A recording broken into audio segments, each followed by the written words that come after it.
Minha mensagem de hoje tem por tema: fuja do erro, seja mais assertivo.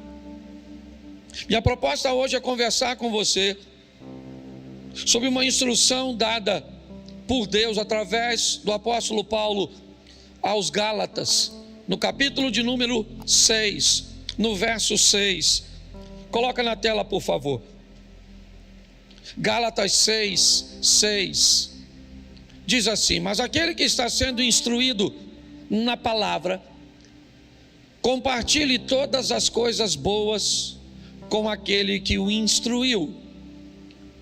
Não se enganem, ok? Em outras traduções, está escrito: não erreis. Deus não se deixe escarnecer. Ali está dizendo de Deus não se zomba, pois tudo aquilo que a pessoa semear, isso também colherá. Você tem a outra tradução aí, Vitor? Não, tá certo? Mas repita comigo: não erreis, Deus não se deixe escarnecer, porque tudo que o homem semear, isso também ceifará. Feche seus olhos. Senhor nosso Deus e Pai, em nome de Jesus, eis aqui a tua palavra, continua falando conosco. Usa-me como um canal de bênção nesta hora, em nome de Jesus. Você pode dizer amém? Isso. No ano de revisão é importante nós revermos algumas coisas que estabeleceram nossas crenças. Nós revemos algumas coisas cujas quais nós baseamos a nossa fé e a postura cuja qual nós acreditamos que as coisas vão acontecer. Nós temos que ter muito cuidado quando vamos analisar isso. Primeiro, que algo, para ser considerado uma tese bíblica, precisa, para alguns, de 3 ou mais versículos ou textos que baseiem esta afirmação. Nenhuma tese pode ser estruturada em apenas um versículo. Então algumas pessoas começam a citar textos isolados, muitas vezes únicos, totalmente separados do contexto que estavam inseridos na verdade na Bíblia, e transformam isso numa verdade. E uma das coisas que me parece foi muito interpretada ou mal interpretada ao longo da história foi a crença de que Deus não leva em conta os nossos erros. É de que Deus está sempre pronto a corrigir a rota daqueles que erram. É que está em Deus a obrigação de acertar as coisas, de corrigir as coisas. Eu confesso que eu não sei onde isso está escrito, mas as pessoas, ou grande parte delas, acreditam que a bondade de Deus, que a misericórdia de Deus, ela é grande o suficiente para sobrepor a justiça dele. Isso não é verdade. A minha proposta de dizer fuja do erro é porque o erro vai trazer para a sua vida sérias consequências. A minha proposta de dizer a você: seja mais assertivo, e a palavra assertivo, apesar de, quando a nossa mente ouve, parecer que está falando de acertar, de fazer a coisa certa, e por isso alguns, até na hora de escrever a palavra assertivo, escreve com C, mas na verdade ela é com 2 S's, assertivo. Ela tem a conotação de alguém que está seguro, que está firme, que sabe aquilo que está fazendo, que ao tomar decisões, não tomam decisões de qualquer maneira. São pessoas convictas, firmes, fortes, seguras, que fazem as coisas com objetividade. A vida costuma ser mais generosa para essas pessoas. Elas frequentam a mesma igreja, elas leem a mesma Bíblia, elas cantam os mesmos louvores, elas escutam as mesmas mensagens. Mas as pessoas assertivas, aquelas pessoas que ao tomar decisões, principalmente em áreas fundamentais de sua vida. Elas são um pouco mais morosas, elas aguardam, né? Não são imediatistas, elas costumam retirar da vida mais prazer, mais satisfação. Mas se você não liga para isso, é um direito que você tem. Apesar da Bíblia dizer não erreis, e é isso que eu quero trabalhar com você. Por que é que a Bíblia então diz não errem? Ela não poderia dizer, olha, se você errar, não tem tanto problema assim. Não, ela diz não errem, porque de Deus não se zomba, Deus não se deixa escarnecer. O que você fizer, você vai ter que enfrentar o efeito ou a reação da sua ação. Então, se você quer ser descuidado, se você é valente, forte, poderoso, o suficiente para cometer erros, sustente a sua valentia e coragem para colher os frutos do erro que você cometeu. Não tem problema nenhum. Você quer ser irresponsável em tomar algumas decisões? Você quer ser irresponsável a estabelecer relacionamentos? Você quer ser irresponsável em tratar a sua vida profissional? Você quer ser irresponsável em cuidar da sua saúde? Não tem problema nenhum. Fique à vontade com as suas irresponsabilidades em cometer erros. Só entenda que você vai ter que se encontrar com eles. E é por isso que o texto até começa dizendo: aquele que é instruído, aquele que é ensinado, ele deve repartir os seus recursos com aquele que o instrui. Olha bem, a proposta da palavra é dizer: se alguém vai te dar uma orientação correta, se alguém vai te dar uma ferramenta certa, ele vai fazer tão bem a você, ele vai levar sua vida, seu casamento, suas finanças, seu negócio, sua caminhada de fé para um ambiente de tanta prosperidade que você deveria dividir um pouco dessas bênçãos que você vai receber por parar de cometer erros com aquele que te ajudou a parar de cometê-los. Essa é a grande verdade. Mas, como eu disse, se você desejar continuar numa vida de erros, não tem problemas. Provavelmente, se você tiver fé e seguir a Jesus, você vai até morar no céu. O que você não vai ter é uma vida boa aqui na terra. Ah, pastor, mas a vida não é para ser boa aqui na terra. Não.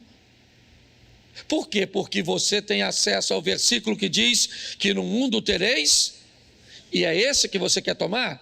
Vamos lá, usa mais para mim. Nós temos umzinho aqui, que justifica o sofrimento. Mas vamos lá, eu vim para que tenham vida e a tenham em... Bem sei os pensamentos que tenho a respeito de vós, eles são de paz e não de mal, porque eu tenho proposto te dar o fim que você deseja. Quer ir para Deuteronômio? Vamos lá, os céus e a terra tomo hoje por testemunha, certo? Que eu tenho colocado diante de você bênção e maldição, certo?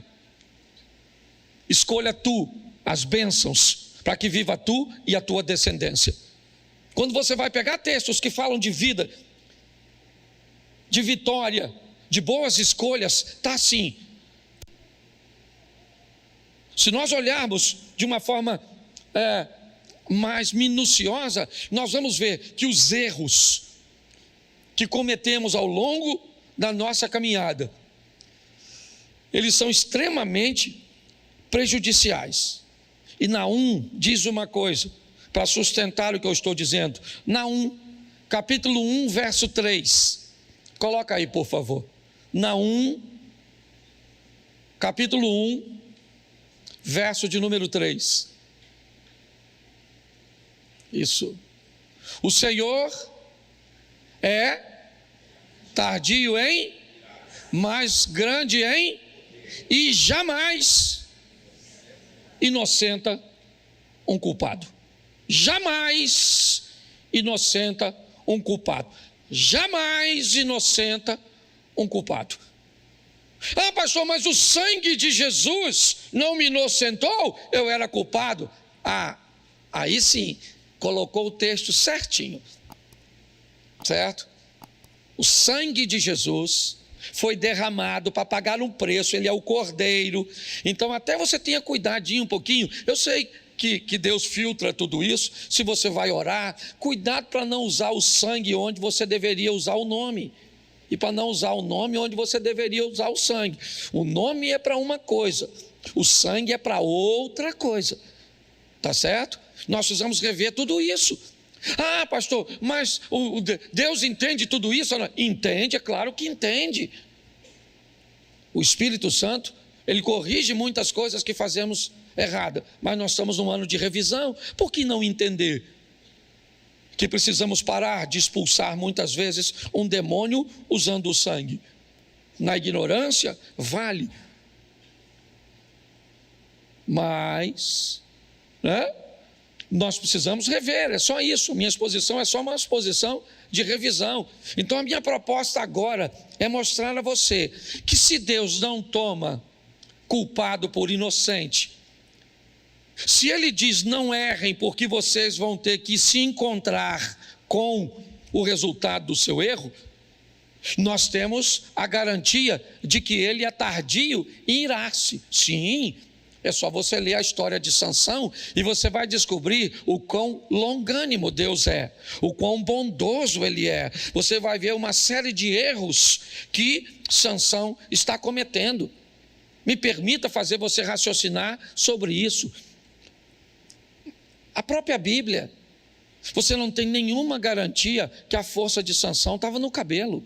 Ele era um nazireu, como muitos outros nazireus que haviam naquela época. Mas quando você vê ele comete o primeiro erro, Deus tolera, ele comete o segundo erro, Deus tolera, ele comete o terceiro erro, Deus tolera. Conforme ele vai cometendo uma série de erros, chega uma hora que Deus diz, acabou. Aliás, todas as vezes que ele fica forte, a Bíblia nunca diz que a força dele era por causa do cabelo. Sempre diz, o Espírito do Senhor se apoderou de Sansão. O Espírito do Senhor se apoderou de Sansão. O Espírito do Senhor se apoderou de Sansão. O dia que Sansão ficou fraco, o texto diz assim, o que Sansão não sabia é que o Espírito do Senhor não era mais com ele. Então é só a nossa revisão. É só nós olharmos para que a nossa caminhada esteja mais firme, esteja mais forte. Então eu vou te mostrar o erro de algumas pessoas e vamos ver no que deu. Vamos ver se Deus entrou lá para corrigir, para arrumar a coisinha, para passar a mão na cabeça. Vamos ver se é assim que Ele lida, que aí você vai descobrir o quanto pode ser danosa uma gravidez sem um cônjuge, sem uma estrutura estabelecida. Você vai entender que Deus vai perdoar o seu pecado de ter cometido uma vida sexual fora do casamento e você engravidou. Sim, Deus vai te perdoar, você pode morar no céu, sim ou não? Isso. Mas e a responsabilidade que você agora vai ter que carregar de criar essa criança? Então os erros, eles são complexos. Então como pastor, às vezes as pessoas vêm falar comigo e eu falo, cara, gente, é muita bagunça muitas vezes. É uma série de erros que vai trazendo uma vida difícil, de gente que vai morar no céu, mas vai viver o inferno aqui na terra. Então eu vou te mostrar aqui, rapidinho, o primeiro é o erro de Davi. Deixa eu te mostrar o erro de Davi. Segundo o livro do profeta Samuel, capítulo 12, verso 13. Dá uma olhada nesse texto. 12, 13. Está um pouquinho diferente a minha, qualquer coisa eu corrijo a minha tradução e vamos ver se depois a gente coloca a minha aqui. Então Davi disse a Natã, pequei contra o Senhor. E Natã respondeu, também o Senhor perdoou o seu? Isso é fantástico. Sabe o que ele fez? Ele se deitou com a mulher do cara enquanto o cara estava na guerra. Sabe o que aconteceu? A mulher ficou grávida. Sabe o que Davi mandou fazer? Mandou matar o cara na frente de batalha. Ele foi o mandante. É isso. Deus então manda o profeta ir a ele Diga assim: você quer andar bem? Diga, você quer andar bem?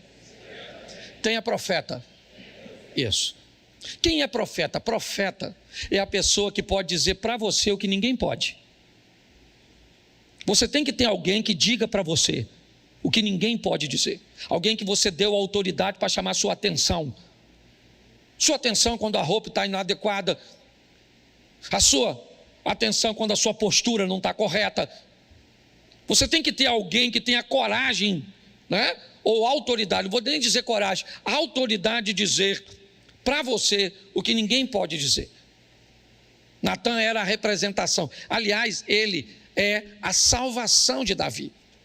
Ele vai à casa de Davi e vai dizer a ele que ele fez isso. Você se deitou com a mulher do Urias, você mandou matar Urias, e Deus viu tudo isso. O que ele disse?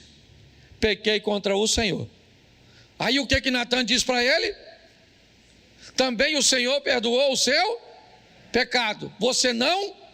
Ele tinha que morrer. Velho Testamento, olho por olho, dente por dente. Mandou matar, morre. Natan está dizendo para ele: Davi, você cometeu um erro grave, um pecado capital. Você infringiu um dos 10 mandamentos, o decátulo do Moisés, do próprio Deus. As leis dadas no monte, escritas nas pedras. Estava escrito na pedra, não era à toa. É porque era um registro sério. E agora Deus diz para ele, através do profeta Natan: também o Senhor perdoou o seu pecado. Você não morrerá. Deus te perdoou, Davi. Você não morre. Verso 14. Mas, porque com isso você deu motivo aos inimigos do Senhor a blasfemarem? Bom, Davi, já que com a sua postura, você que é crente, anda com a Bíblia na mão, carrega meu nome, mas com esse tipo de vida que você leva, as pessoas estão falando mal de mim por sua causa. Esse assunto, Davi, veio à tona, de que o meu servo Davi, um menino, filho mais novo de uma família de 8 irmãos, que não tinha nenhuma condição de ocupar o cargo que ocupa, e eu te coloquei aí, te dei as mulheres dos reis ou do rei anterior, e se isso fosse pouco para você, Davi, eu teria te dado mais. Mas agora, Davi, você cometeu um erro, mas fica tranquilo que você não morre. Mas o menino estava doente, e Deus disse: mas o menino morre. Mas Davi, a espada de violência que você usou contra Urias não vai se afastar mais da sua casa. Se deitou com a mulher do Urias em secreto, um dos seus, seu filho, vai deitar com as suas mulheres. Pare e pense. Dá uma olhada nisso e vê o que o erro de alguém que foi perdoado, porque ele foi perdoado, ele não vai morrer, mas a vergonha, a humilhação, o problema familiar e todas as coisas que ele colhe do erro que cometeu. Então Davi deveria saber muito bem o texto que nós lemos em Gálatas. Tudo bem que ele não tinha acesso ao texto dessa forma, né? Porque está lá na frente. Não errem. Não errem, porque isso vai dar problema para vocês. Vocês são meus servos, vão morar nos céus, está tudo certinho, mas cuidado com os erros. Eles vão te trazer problemas. Não acredite que Deus vai corrigir o que você faz de errado. Não é assim. Reveja isso. Vamos te mostrar outro? Vamos lá. O erro de Moisés. Note que eu só estou falando de homem de Deus até agora. Moisés, o homem que conversava com Deus face a face. Um dos textos para mim mais impactantes da Bíblia. Bota para mim, por favor, Êxodo 32, 32. Eu acho que é esse aí. Agora, pois, perdoa-lhe o pecado, ou, se não, peço-te que me risques do livro que escrevesse. Irmão, presta atenção no que o Moisés está conversando com Deus. No momento difícil, onde Deus está dizendo para ele: Moisés, vamos acabar com este povo. Vamos acabar com essa história do Abraão. Vamos começar uma história nós dois. Eu vou começar um povo através de você. Esse povo vai perecer aí no deserto, Moisés, e a gente começa de novo. E Moisés, com um amor por aquele povo, mas pensa em algo, sabe, só o amor poderia fazer com que ele não fosse fulminado ao dizer uma coisa dessa para Deus. Olha o que ele está falando para Deus: perdoa. Deus está dizendo: eu vou destruir o povo. Moisés diz: perdoa-lhe o pecado, ou se não, eu peço-te que me risque. Olha o que o Moisés falou. Se não fosse com amor, com humildade, estava morto. Eu só estou te mostrando isso para você ver o nível que esse cara era, o nível que Davi foi. Mas não interessa se é Davi, não interessa se é Moisés, não interessa se é Abraão, não interessa se é Paulo, se é Pedro, não interessa quem seja. Errou, meu irmão, a casa vai cair. É isso que você tem que entender. Então, se você vai ser macho e valente o suficiente para vacilar, depois também chupa o limão. Não vem com essa fatalidade: agora também eu errei, minha vida acabou nada. Você vai colher tudo e vai começar de novo. Vai ter força para passar vergonha, humilhação, isso. É assim que funciona. Agora, só para terminar, verso 32, para terminar esse texto. 33, o próximo, por favor. Então o Senhor disse a Moisés: quem foi que disse? Riscarei do meu livro todo aquele que... Pensa num troço desse. Pensa. O Deus falando: Moisés, vou falar uma coisa para tu. O livro é meu, eu risco. Quem? Quem eu? Quero não. Quem vacila. Então aquele Zé Ruela era para eu riscar. Você não fez nada, eu não vou riscar. Certo? E agora, por sua causa, também não risco os caras. Não é um negócio maneiro? Pois é, seria bom se a vida dele fosse sempre assim. Mas esse Moisés, Números 20, verso 8, olha o que esse cara faz. Números 20, verso 8, o erro de Moisés. Pegue o seu bordão, ajunte todo o povo, você e Arão, seu irmão, certo? E diante do povo, falem a rocha, e ela dará a sua, assim vocês tirarão a água e darão de beber à congregação e aos verso 11. Moisés levantou a mão e feriu a rocha, deu uma pancadinha. Quantas vezes? 2 vezes com o seu bordão. E saíram o quê? E a congregação e os seus animais? Olhe para mim aqui. O erro de Moisés, eu não sei nem se isso é erro. Falando sério. Porque olha só, Deus falou com Moisés: Moisés, vamos fazer o seguinte, o povo está com sede, então vamos dar água para esse povo. Pega o Arão, seu irmão, vão lá, e aí você pega aquela rocha lá e fala para a rocha: rocha, sai água. E a rocha sai, as pessoas bebem, o gado bebe e está tudo certinho. Lá foi o Moisés. Dizem que ele estava nervoso, eu não estava lá, mas diz que ele estava chateado, aborrecido, sim. E eu acredito que estava, porque ele estava guiando o povo. O povo estava ruim. E ele tinha todo o direito de ficar nervoso, sim ou não? Porque você também tem. Você só não tem o direito, durante o seu nervosismo, desobedecer e desonrar o nome do Deus que você carrega. Você tem direito de ficar nervoso? Claro que tem, você é gente. Tem hora que parece que... Se o Satanás chegar na sua casa, é você que entra nele. De tão nervoso que você fica em algumas ocasiões. Você tem todo o direito, sim ou não? Claro que tem, você é ser humano. Só que não tem The Walking Dead, zumbizão que não sente nada. Aqui tem hora que você tem raiva, tem vontade de matar, tem vontade de sumir, tem vontade de tudo. Então ele está nervoso sim. Só que Deus falou: Moisés, fala.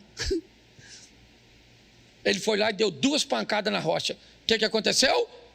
A água, ó, jorrou. Sim ou não? Saiu água, sim ou não? Está certo, sim ou não? Está certo, sim ou não? O pessoal queria água. Está certo, sim ou não? Claro que está. Só não está para Deus. A água está saindo, o povo está bebendo, animalzinho está bebendo, todo mundo feliz. Eu imagino Deus olhando. Deus tirou Moisés do grupo, levou para o privado.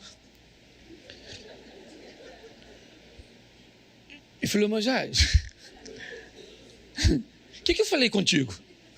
Eu imagino Moisés falando: que. E Deus falou: seja homem, não gagueja não, maluco. Fez agora. Eu mandei você falar ou tocar? Gente. Onde o cara pecou, eu nem sei. Ele se lascou por causa disso. O Moisés não entrou na terra prometida porque deu 2 pancadinhas numa rocha. Imagine você que bate na sua mulher. Porque a rocha não é filha de Deus, sua mulher é. Quando você for gritar com a sua mulher, pense no sogro. Deus falou: Moisés, tu não vai entrar não, maluco. Dá uma olhadinha aí do Monte Nebo. Olhou? Rapidinho, só um flash, um spoiler. Mas não entra. Gente, dá para ficar indignado, não dá? Se Moisés não entrou dizendo que risca o meu nome do livro da vida, imagine tu, Cláudio. Eu fico imaginando o Zia. Eu fico imaginando eu. Para pensar. Ele entrou sim ou não? O Moisés entrou sim ou não? Não entrou, mano. Só porque deu uma pancadinha na rochinha. O que indica: abra o olho e seja mais assertivo. Faz as coisas com mais convicção. Que o Davi se lascou. O Moisés se lascou.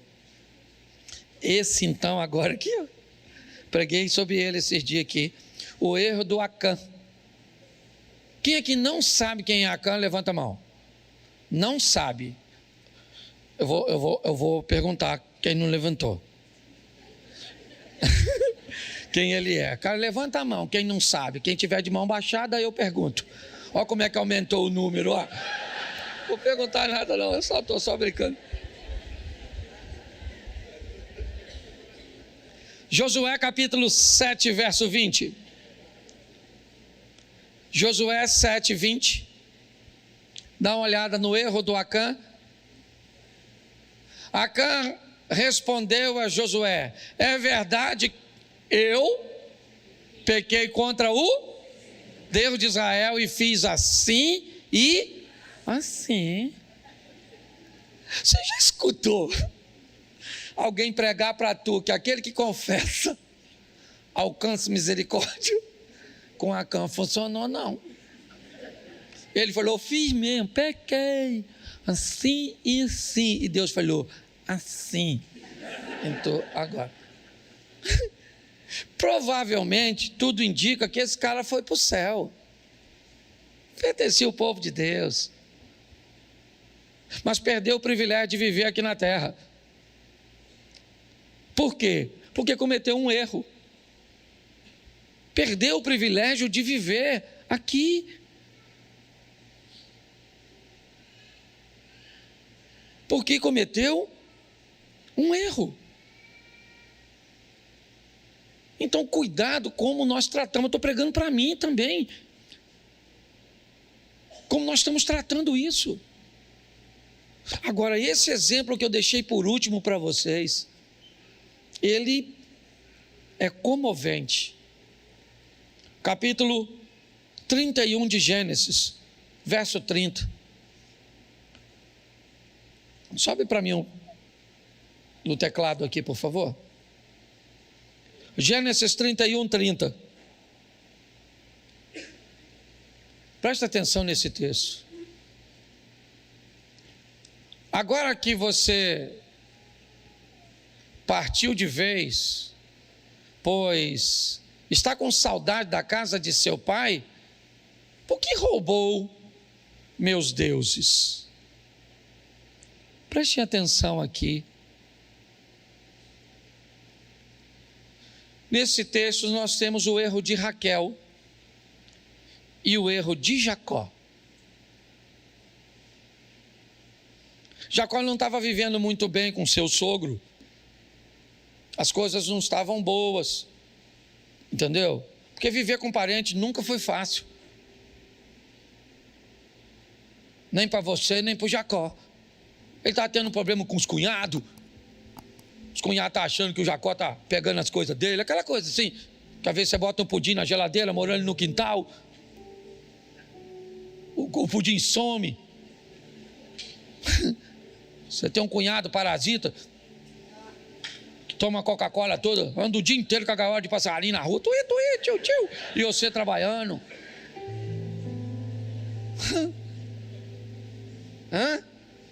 Você mora no quintal, você tem um filho, no quintal tem mais umas 5 crianças. Você dá um danoninho pro seu filho, tem que prender ele no canto. Come, meu filho, que eu te dou cobertura. Porque se as crianças verem o biscoito, você sabe mais ou menos isso. Isso é vida, comunidade, quase um ambiente indígena. Certo? Uma oca do lado da outra. É mais ou menos assim. E você ri de coisas que te faz chorar. Ela... Sim. Você lembra quando você morava na casa dos outros? Assim que casou. O quarto não era nem uma suíte. Para fazer amor era terrível. Não podia ter nenhuma sonoplastia. Se algum barulho. Depois, para tomar banho, um abre a porta. Você não sabe se fez amor ou roubou um banco. Não é? Coisa dessa tipo. Só estou mexendo na sua memória, né? Numa revisão. Vale a pena. Ele quer ir embora. As coisas não estão boas. Ele então junta tudo que tem. Jacó tinha maneiras muito esquisitas, muito escusas de resolver as coisas. Fazia parte de seu hábito. Até mesmo depois de se chamar Israel, ele ainda conservava algumas coisas muito ruins na hora de fazer coisas ou resolver alguns problemas. Ao invés de esperar o sogro chegar e dizer eu não quero mais ficar, não vai dar, ele espera o sogro sair numa diligência. Ele então, o sogro não estava em casa, ele pega todas as coisas que era dele e vai embora. O sogro então chega e é avisado de que Jacó foi embora, desmontou suas tendas, pegou seus animais e foi embora. Será que ele não aprendeu quando teve o problema com seu irmão Esaú? Que por pior que seja, deveria ser dito, por mais doloroso que seja, deveria ser exposto. Eu sei que às vezes dizer dói mais do que ficar calado. Agora, ele está indo embora, o sogro chegou, e alguém avisa, ele foi embora. Mas Jacó conduzia crianças, mulheres, animais. Não dava para andar tão rápido, apesar de 7 dias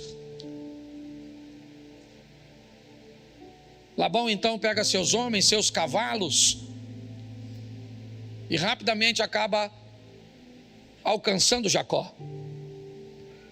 O encontro não é dos melhores. Deus, para amenizar a situação, aparece para Labão à noite, dizendo para ele controlar suas emoções e não fazer nada de mal. Labão então encontra com Jacó e diz para ele: eu só não vou fazer nada contra você porque o seu Deus me apareceu de madrugada e falou comigo. Note, ele teve que fugir para não morrer de seu irmão Esaú, e agora mais uma vez ele foge. É de um erro em erros. Mas sumiu alguma coisa da casa de Labão que ele está bem chateado. Algumas imagens de seus deuses desapareceu. Ele só precisava de um motivo. Tem alguma coisa na sua bagagem que não lhe pertence. Eu não estou aqui porque você está indo embora, eu estou aqui porque você me roubou. É isso. A tônica da história é essa. É por isso que eu vim.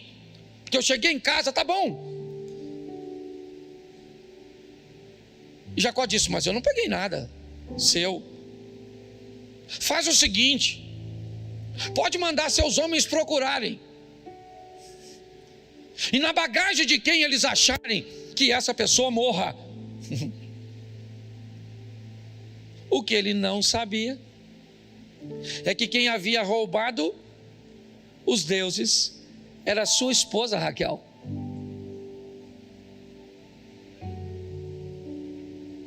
Quando isso aconteceu, estão revistando tudo. Raquel alega estar menstruada e não podia se tocar no ambiente onde ela estava. Ela então se assenta sobre os ídolos. O pai manda revistar tudo, e aí Jacó, que já não está muito satisfeito com aquela situação, diz: faz o seguinte, ô Labão, não procura só seus deuses não, suas imagens não, pode procurar aqui, e tudo aquilo que você achar aqui que for seu, você pode levar. Se tem alguma coisa, se você acha que eu trouxe alguma coisa que não era minha, pode pegar e levar. Não acharam nada. Eles foram embora, uma falsa sensação de paz. Mas ali, Raquel assinou sua própria sentença, cometendo o erro de roubar os ídolos.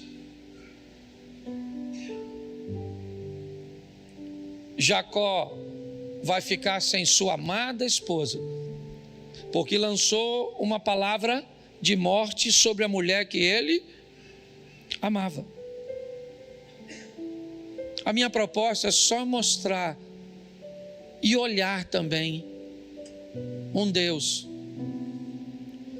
que me parece tem muitos problemas com erros. Um Deus que não vai passar a mão na sua cabeça. Um Deus que não vai ter você por inocente se você for culpado. Mas fique tranquilo que Ele também não tem você como culpado se você for inocente. Às vezes um casal vem para mim e me diz: pastor, eu vou me separar de minha mulher. E eu digo: não dá, pastor. Deus é minha testemunha. Eu digo: então beleza. Se Deus é sua testemunha, não sou eu que vou fazer parte da promotoria. Deus não precisa de testemunhas. Ele só disse algo muito sério: um culpado diante de mim nunca se tornará inocente. O inocente nunca será um culpado. no que diz respeito à salvação, sempre que o culpado trouxer sobre si o sangue do Filho de Deus, ele o torna inocente. No que diz respeito a ir morar no céu, a viver na terra, não.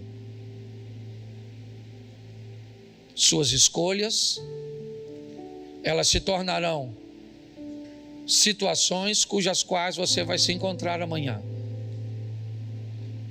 Vale a pena refletirmos sobre isso. Se Davi, que era um homem segundo o coração de Deus, errou, Deus disse: não morre. Mas a humilhação que você vai viver por causa do seu erro, ela não vai passar de você. Ninguém vai falar mal a meu respeito, é o que Deus está dizendo, por sua causa, e você vai ficar impune nessa terra. Ninguém vai falar mal de Deus por causa da sua roupa, e você vai. Ninguém vai falar mal de Deus por causa do seu vocabulário, e isso vai ficar assim. Ninguém vai falar mal de Deus porque você não paga, não cumpre suas obrigações. Ninguém. Deus não vai deixar isso barato, não. Você pode ter certeza que você vai ter que se encontrar com isso.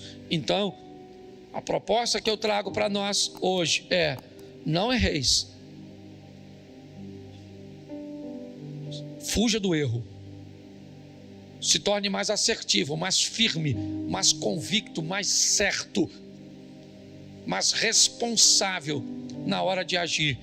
E eu posso garantir a você agora, de uma forma profética, mas amparada biblicamente, esse vai ser o melhor ano da sua vida. Não vai.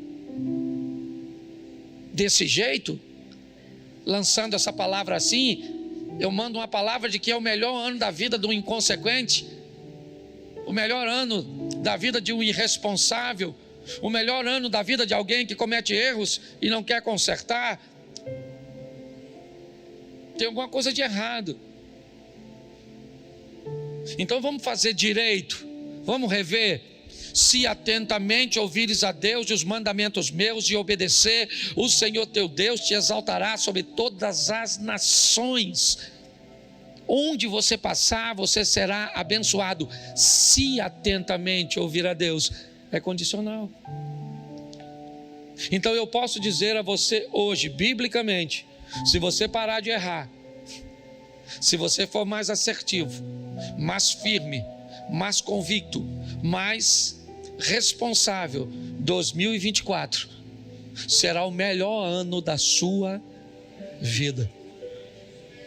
Posso ouvir um amém?